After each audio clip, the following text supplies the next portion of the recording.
بسم الله الرحمن الرحيم. الرحمن علم القرآن خلق الإنسان علمه البيان.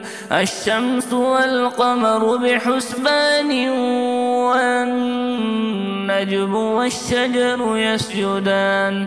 والسماء رفعها ووضع الميزان ألا تطغوا في الميزان وأقيموا الوزن بالقسط ولا تخسروا الميزان.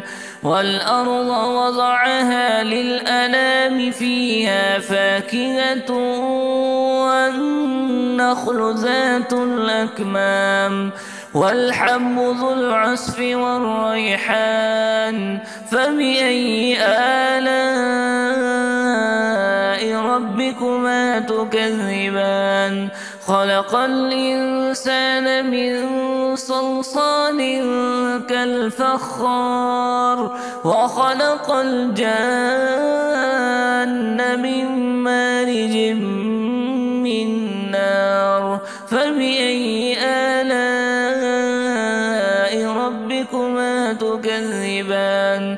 رب المشرقين ورب المغربين. فبأي آلاء ربكما تكذبان؟ مرج البحرين يلتقيان بينهما برزخ لا يبغيان. فبأي آلاء ربكما تكذبان؟ يخرج منهما اللؤلؤ والمرجان. فبأي آلاء ربكما تكذبان؟ وله الجوار المنشآت في البحر كالأعلام. فبأي آلاء ربكما تكذبان؟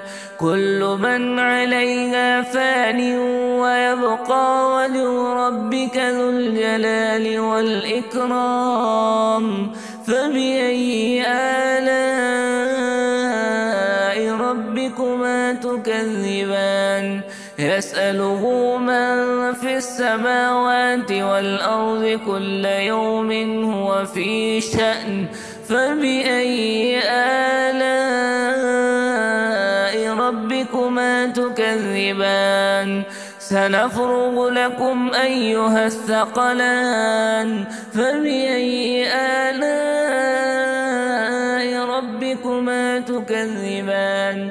يا معشر الجن والإنس إن استطعتم أن تنفذوا من أقطار السماوات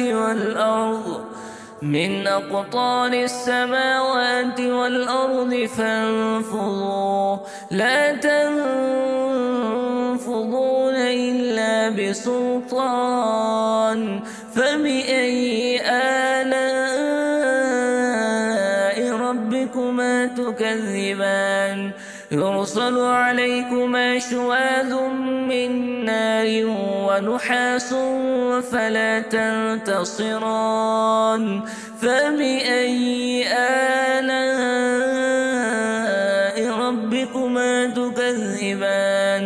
فإذا انشقت السماء فكانت وردة كالدهان. فبأي آلاء ربكما تكذبان؟ فيومئذ لا يسأل عن ذنبه إنس ولا جان. فبأي آلاء ربكما تكذبان؟ يعرف المجرمون بسيماهم فيؤخذ بالنواصي والأقدام. فبأي آلاء ربكما تكذبان؟ هذه جهنم التي يكذب بها المجرمون يطوفون بينها وبين حميم آن. فبأي آلاء ربكما تكذبان؟ ولمن خاف مقام ربه جنتان فبأي آلاء ربكما تكذبان ذواتا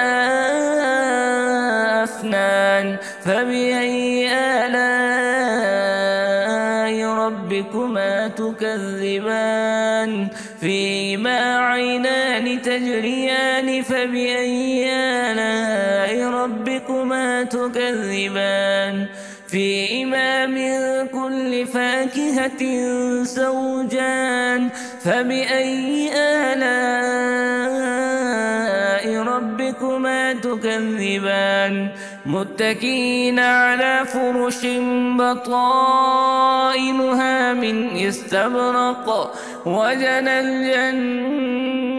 الجنتين دان فبأي آلاء